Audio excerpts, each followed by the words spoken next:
मित्रों नमस्कार, मैं मुकेश उदैनिया आप सभी का सीधे बोल में स्वागत करता हूं और आपसे अपेक्षा रखता हूं कि आप इस चैनल को अवश्य सब्सक्राइब करें।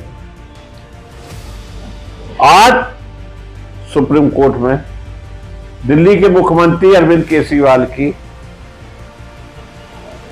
याचिका पर सुनवाई थी, लेकिन उम्मीद लगाई जा रही थी कि उन्हें जमानत मिल जाएगी, परंतु ऐसा कुछ भी नहीं हुआ है और सुप्रीम कोर्ट ने आगे के लिए मामला टरका दिया। सुप्रीम कोर्ट ने केजरीवाल के वकील सिंघवी से कहा कि अगर हम आंतरिक जमानत देते हैं तो केजरीवाल बतौर सीएम आधिकारिक काम नहीं कर पाएंगे, क्योंकि इसमें समस्या हो सकती है और हम सरकार के कामकाज में दखल नहीं देना चाहते। अच्छी बात कही सुप्रीम कोर्ट ने। सर्वोच्च न्यायालय है, उसके आदेश को कोई भी इनकार नहीं कर सकता। दिल्ली शराब घोटाले में जेल में बंद दिल्ली के सीएम अरविंद केजरीवाल की अंतरिम जमानत याचिका पर सुप्रीम कोर्ट में आज सुनवाई हुई, लेकिन सुनवाई के बाद सुप्रीम कोर्ट की बेंच ने बिना कोई आदेश दिए उठ गई। अब सुप्रीम कोर्ट बेंच गुरुवार या फिर अगले हफ्ते केजरीवाल की याचिका पर आदेश पारित कर सकती है, यह सिर्फ उम्मीद लगाई जा रही है। केजरीवाल ने कोर्ट में आंतरिक जमानत देने की मांग की थी, जिस पर सुनवाई करते हुए 3 मई को जस्टिस संजीव खन्ना और जस्टिस दिवाकर दत्ता की पीठ ने कहा था कि लोकसभा चुनाव को देखते हुए केजरीवाल की अंतरिम जमानत पर विचार किया जा सकता है। इस विचार से आम आदमी पार्टी को उम्मीद हो गई थी कि जमानत मिल जाएगी ताकि वे चुनाव प्रचार में शामिल हो सके। ईडी ने किया केजरीवाल की जमानत का विरोध और मामले की सुनवाई के दौरान ईडी ने कोर्ट को बताया कि अरविंद केजरीवाल साल 2022 में गोवा विधानसभा चुनाव के दौरान 7 स्टार ग्रेट हयात होटल में ठहरे थे और होटल के बिल का भुगतान चंद्रप्रीत सिंह द्वारा किया गया था। चंद्रप्रीत सिंह पर आरोप है कि गोवा चुनाव में आम आदमी पार्टी के चुनाव प्रचार के लिए उन्हें ही कथित तौर पर फंड मिला था। ईडी के वकील additional solicitor general SB Raju ने केजरीवाल की अंतिम जमानत का विरोध करते हुए कहा कि यह राजनीति से प्रेरित मामला नहीं है। हम इस मामले में हो रही राजनीति को लेकर चिंतित नहीं, लेकिन हमारी चिंता सबूतों को लेकर है। शुरुआत में अरविंद केजरीवाल पर हमारा फोकस नहीं था और ना ही ईडी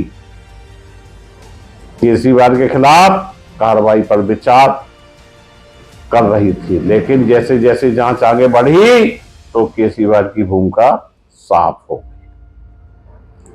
सुप्रीम कोर्ट ने केजरीवाल के वकील सिंघवी से कहा कि अगर हम आंतरिक जमानत देते हैं तो केजरीवाल बतौर सीएम आधिकारिक काम नहीं कर पाएंगे, क्योंकि इनमें समस्या हो सकती है और हम सरकार के कामकाज में दखल नहीं देना चाहते। केजरीवाल की तरफ से वरिष्ठ वकील अभिषेक मनु सिंघवी और ईडी की तरफ से additional solicitor general SB Raju ने दलीलें रखी। केजरीवाल के वकील सिंघवी का कहना है कि मुख्यमंत्री के खिलाफ कोई सबूत नहीं है और उनकी गिरफ्तारी गैर कानूनी, जांच एजेंसी के सामने पेश ना होना गिरफ्तारी का आधार नहीं हो सकता है। मित्रों, वहीं एसबी राजू का कहना है कि गिरफ्तारी का फैसला सिर्फ जांच अधिकारियों का ही नहीं था, बल्कि एक स्पेशल जज द्वारा भी इसका फैसला दिया गया। अरविंद केजरीवाल को आंतरिक जमानत दी जाए या नहीं, इस पर सुनवाई के दौरान सुप्रीम कोर्ट और एसजी तुषार मेहता के भी काफी गहमागर्मी देखने को मिली। जब जस्टिस खन्ना ने कहा कि चुनाव का मौसम है और यह असाधारण स्थिति है, वह दिल्ली के सीएम हैं, जस्टिस खन्ना की इस टिप्पणी का भरी अदालत में तुषार मेहता ने विरोध किया। सुप्रीम कोर्ट में जस्टिस संजीव खन्ना के बयान पर विरोध जताते हुए एसजी तुषार मेहता ने कहा कि केवल इसलिए क्या कोई सीएम है ऐसा नहीं हो सकता। क्या हम राजनेताओं के लिए अपवाद बना रहे हैं? क्या चुनाव के लिए प्रचार करना ज्यादा महत्वपूर्ण होगा? इस पर जस्टिस खन्ना ने कहा कि अगर यह अलग बात है, चुनाव 5 साल में एक बार होते हैं, हमें यह पसंद नहीं है। इस पर तुषार मेहता ने कहा कि वो मेडिकेशन में गए हैं, 6 महीने तक सम्मान टालते रहे। अगर पहले सहयोग करते तो हो सकता कि गिरफ्तारी भी न होती। इस पर सुप्रीम कोर्ट ने कहा कि राजनीतिक लोगों के साथ अलग अलग व्यवहार नहीं किया जा सकता और हम सहमत हैं। इसी बीच ईडी की ओर से पेश एएसजी राजू ने कहा कि लेकिन देखा जाए तो अरविंद केजरीवाल की गिरफ्तारी सही थी। इस पर जस्टिस संजीव खन्ना ने कहा कि यह आप देखिए, हम सर्वोच्च न्यायालय में हैं, हम कह सकते हैं कि गिरफ्तारी सही थी और फिर भी अंतरिम जमानत दे सकते हैं और फिर खुद को सुधार सकते हैं, हम कह सकते हैं। इस पर एसजी तुषार मेहता ने कहा कि देश की सबसे बड़ी अदालत से कोई गलत संदेश नहीं जाना चाहिए। अगर ऐसा होता है तो यह दुर्भाग्यपूर्ण होगा। इसके बाद सुप्रीम कोर्ट ने कहा कि हम कोई कमेंट नहीं करना चाहते हैं, हम आपकी आपत्तियों को समझते हैं।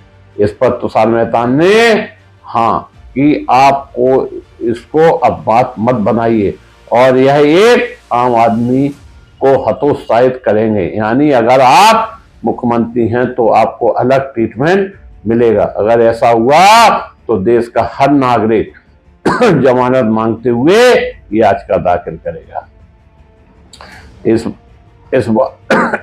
इसके बारे में सुप्रीम कोर्ट ने कहा कि मान लीजिए अगर हम फैसला सुरक्षित रखते हैं तो हमें सुनाना होगा, लेकिन यह भी देखना होगा कि ये पीरियड वापस नहीं होगा। हम असाधारण मामले में आंतरिक जमानत दे रहे हैं।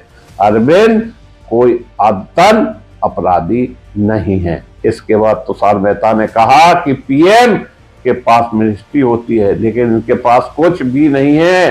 आप असाधारण से भी असाधारण परिस्थितियों की बात कर रहे हैं। इसके बाद सुप्रीम कोर्ट ने अब शेख मनु सिंघवी से 4 सवाल पूछे। फर्स्ट, तुषार मेहता ने कहा कि साधारण आदमी और सीएम में फर्क नहीं कर सकते। दूसरा, आप 9 सम्मन के बाद भी पेश नहीं हुए। तीसरा, आपकी भूमिका को लेकर ईडी ने बताया कि नेता जेल में है। सुनवाई के दौरान शेख मनु ने कहा, क्या अरविंद केजरीवाल से समाज को खतरा है? मेरा मानना है कि बिल्कुल नहीं। बता दें कि इससे पहले सुप्रीम कोर्ट ने मामले की जांच में देरी के लिए मंगलवार को ईडी यानी प्रवर्तन निर्देशालय से सवाल किया और मुख्यमंत्री की गिरफ्तारी से पहले ही केस फाइल पेश करने को कहा।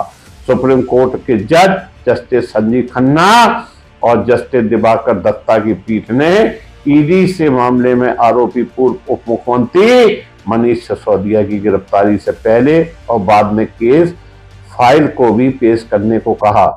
पीठ मामले में ईडी द्वारा गिरफ्तारी को चुनौती देने वाली अरविंद केजरीवाल की याचिका पर दलीलें सुन रही थी। गौरव तलब हो कि अरविंद केजरीवाल को दिल्ली शराब घोटाले के मामले में 21 मार्च को गिरफ्तार किया गया था और वह न्यायिक हिरासत में तिहाड़ जेल में बंद है। सुप्रीम कोर्ट ने 15 अप्रैल को ईडी को नोटिस जारी किया था और केजरीवाल की गिरफ्तारी के विरुद्ध उनकी याचिका पर जवाब मांगा था।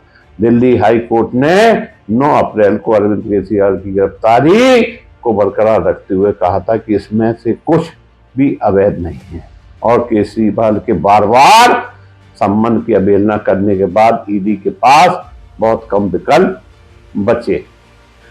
मित्रों, निश्चित रूप से कहीं ना कहीं यह मामला राजनीति से प्रेरित है और अरविंद केजरीवाल आज नहीं तो कल, कल नहीं तो परसों जरूर बाहर आएंगे। लेकिन देश के अंदर चुने हुए मुख्यमंत्रियों का जब ये हाल होने लगा तो समझ लो हमारा लोकतंत्र निश्चित रूप से खतरे की घंटी से गुजर रहा है। पुनः मुकेश सुदैनिया आप सभी को नमस्कार करके अपनी बात खत्म करता हूं।